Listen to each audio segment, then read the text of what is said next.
Saoirse, it's good to see you, buddy. How you doing? I'm good. How are you? I'm doing well. Are you still clinging to the fake Irish accent thing? Is that still a thing? People seem to be really charmed by it, so I'm just gonna hold Yeah. on for a You bit. focus grouped it years ago and you decided this was the way to make it. I mean, I've done a whole SNL episode out of it now, basically. So if I drop it, I won't have any material left. Congratulations on your new film. Ammonite is the new one. It's your first time we've seen you in a film since Little Women, and this is a bit of a different character, to say the least, from Joe. I don't know. Is it more your comfort zone to play an introvert or an extrovert?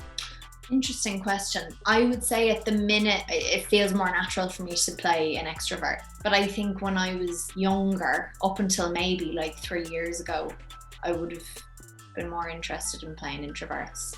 There's a lot that you can contain, and then I think you get to a certain point where you just want to mess it up a little bit. So Right. that's where I feel I'm at now. So it was really interesting playing Joe and having a lot of fun being very kind of loud and messy and gesticulating a lot and just physically being able to do whatever I wanted. And then going to play Charlotte, who had to be incredibly sort of restrained in every way. What I realized as well is that I've really never played the girl in the film in the pretty dress or the girl in the corset. Really, I'm always like Joe March, where it's I'm not wearing a corset. Ugh, screw you, you know. Right. So this was very frustrating for me because we'd be on these beautiful beaches, or Kate would have these big jumpers on her and she'd be able to lift things and move wherever she wanted, and I physically couldn't move. You mentioned Kate. I mean, this is the first time you've worked with the great Kate Winslet. I mean, this is you guys, without making your head explode, you are two of the most celebrated actors on the planet. This is like De Niro and Pacino when they did Heat. You want to see the two of you on screen together. I'm curious what Kate meant to you growing up as an actor. Was she a big influence? Was she somebody that just meant a lot to you? Yeah, I mean, she was both. I grew up watching her literally every day for a long time because Titanic was, I don't know why I was allowed to watch it when I was so young, to be honest, but I was. Same with Dirty Dancing. I don't know what mom and dad were thinking. But anyway, Titanic, from when I was very young, was the film that I would watch every single night before I would go to sleep.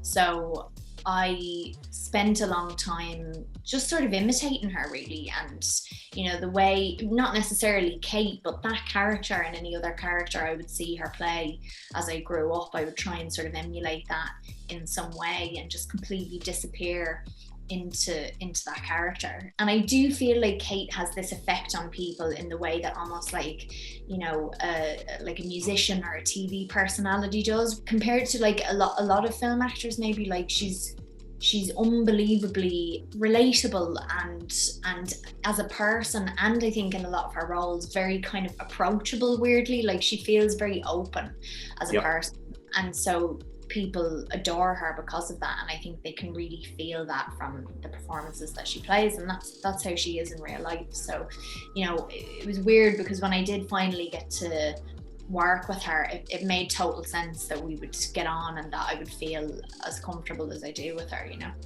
So how much time on set is embracing that little kid that watched Titanic day after day? How much time is spent arguing with her about whether Jack could have actually fit on the door? Do you have those kind of conversations with her on set? No, but who did was James McArdle, who plays my husband, because he's obsessed with Titanic. And actually, Jimmy was over at my house one night and we were having dinner and Titanic came on and we were sending our selfies as we were watching her freeze to death on a door.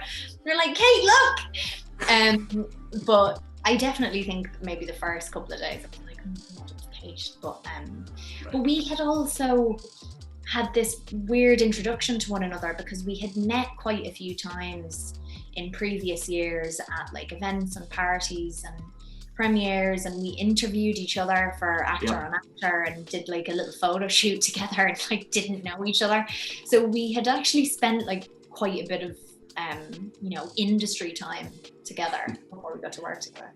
Which probably helps, especially in a film like this. Every bit of connection, emotional connection, connectivity helps, especially, you know, when you have to establish an intimacy. And there are some really intimate scenes between you and Kate in this. And, you know, I think of Kate's body of work, and she's done her fair share of these kinds of scenes throughout her career, and you not so much. Do you lean on her when it comes to those scenes to kind of make things as comfortable as possible, given that it's just an inherently uncomfortable situation?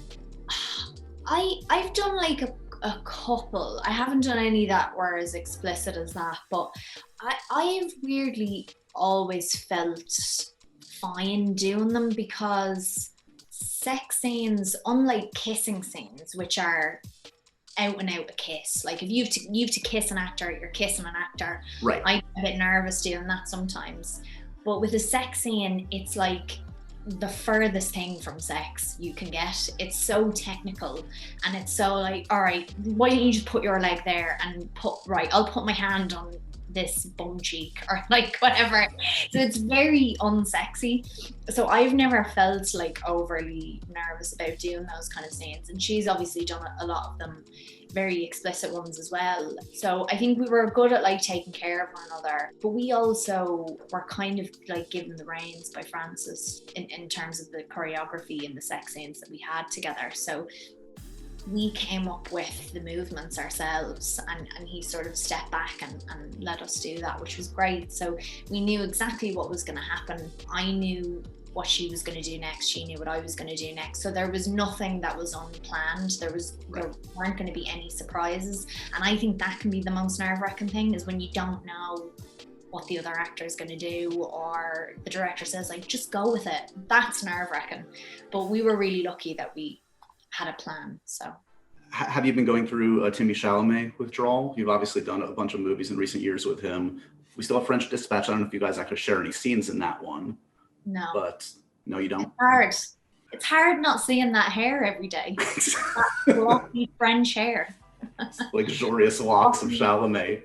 Yeah. You were Are you intrigued as everybody is? I mean, I've followed his career so closely, and I've gotten to know him a bit. I'm so excited to see him in like the hands of like a Denis Villeneuve on that scale in a movie like Dune. Do you guys like talk about career trajectory and choices, or do you have those kind of conversations with each other? Yeah, we do. And we did actually speak about Dune, and that was a really new venture for him. And I've certainly never done anything close to that scale. And, you know, I think it's really important for him to keep the integrity of the work, regardless of how big or small a movie is. Like he has an awful lot of respect for the craft, I think. Like, I know he really looked up to a lot of the older actors on it, and it was really wonderful for him to get to work with them. So he's really great at sort of being like, I want to learn from you, you know. He doesn't have an ego in that way. Like, he really wants to soak up everything he can from the people around him. And I feel very kind of protective over him, and I talk to him as well. Like, and I think it was before Ammonite came up, and we were maybe rehearsing for Little Women, and I was like, I feel like I want to go do something really, really small and kind of intimate, and something that is just stripped back a little bit now, you know. And we would chat about that, and then with that, Ammonite came up, and you know, it was perfect. But yeah, it's great. It's great to have people that are going through a similar. I mean, Jesus, I'm not going through what the kind of stratospheric fame Timmy's had, but I think it's really good for us to all have people to speak to these experiences, you know. But you reference it. It is intriguing to me looking at your career, and you know, we've talked a bunch over the years. Like, you've somehow charted this path where you've gotten all this acclaim, all these Oscar nominations, everything, and you've really never done the big ginormous franchise thing. Even though I know there's been talk at times, there was like, oh, is she going to play Scarlet Witch in the Avengers and Fantastic Four, whatever. Like, do you think about it like it all works out for a reason? Like, your career would be a lot different right now. Yeah. Maybe not better or worse, but different if you were, say, Scarlet Witch in the Avengers and doing all those movies year after year. Yeah, like it absolutely would. Because I've gone up for big things and I just like haven't gotten them as well. So there's that. I feel like people can sense like she's not the studio stuff. We'll get, you know, if it's something that I would love to do, like I'd love to do a Bond. What I really want to do is like, I want to play like a villain in a Bond film or something like that. That would be incredible to do something. But I'd love to do something really big.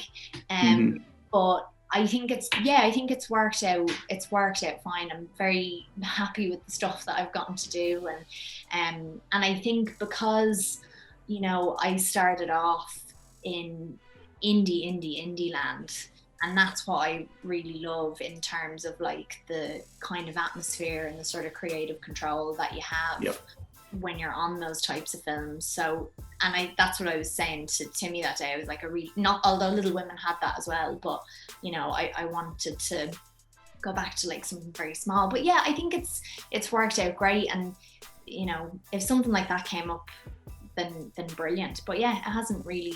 They just haven't given me anything. So I think it's working out so far. So far, so good. You also obviously have this amazing collaboration going with Greta Gerwig. Do you guys stay in touch? Have you talked about what the next collaboration would be? No, we haven't. Like I sort of it was the day after the Oscars, and I said to her, I was like, you know, I know you're gonna have to do something without me. And I was like, and I just want to let you know, when that day comes, like, I'll be okay. It's like you're talking to an ex. Be like, it's okay. You can move on without me. We'll still have each other. But you do one film that I'm not in. Right. And I want you to know you have my blessing. And she was like, okay. I just want you to be happy. Yeah. I want you to be happy, but I then want you to put me in the next one, obviously. But no, I mean, I think we'll just keep working together. Like we're so lucky with the relationship that we have. Like we'll text each other every kind of few weeks, but when we really come together, it's when we're working, and you know, all of our energy kind of goes into each other. Then, and I think we're both the same in that, like, when we're not working, we're very much like going back to our family and our mates and stuff. But yeah, we just have this very special relationship where, like, kind of like, you know, with your best friend that you've grown up with, where you could go like a month or 2 months without speaking to each other, and it's always the same when you come back together. So yeah. You tend to work a fair amount. This obviously has been a big kind of red light pause year for most of us, many of us, for a variety of unexpected reasons. You have French Dispatch coming, but as far as I know, you haven't shot anything else. Like, what has this year been for you? Has it been just sort of getting back to real life and reconnecting with people, or are you finding ways to work and express yourself creatively? There's been a lot of stuff in development now, a lot of projects that have the time to go into development properly. There's a lot of scripts coming up, like only recently, I feel like, that are like really good and really interesting and very different, and stuff that I've never seen before. And I think that that's in light of, you know, Me Too, Black Lives Matter, the Trump era, like the whole thing, you know, when all this started to happen over the last few years, and people would say like, oh, have you started to see a difference in the sort of female roles that are starting to come in? And I didn't for a while, but now I'm starting to see it, and that's quite exciting to see, like, properly, you know, well-written, well-rounded characters in really cool films. So that's been really exciting to just read the stuff that's out there, that's kind of floating about.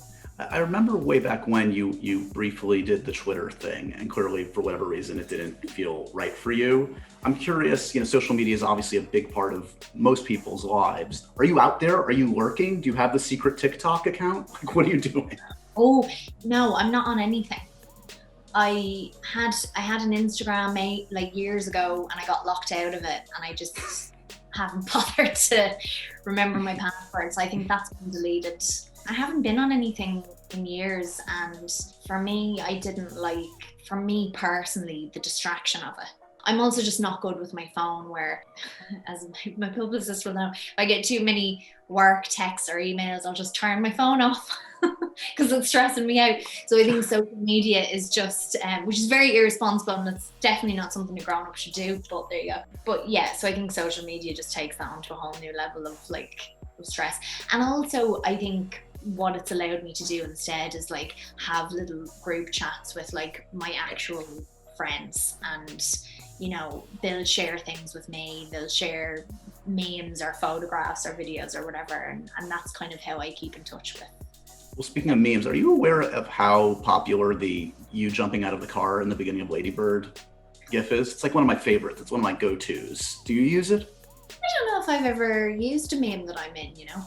But you know, the one that I really love is people have used it for everything, and everyone keeps sending it to me. When lockdown happened, it's like, I'm not gonna have a drink this week or whatever, and then it's the meme of Joe saying, I tried and I failed, I can't.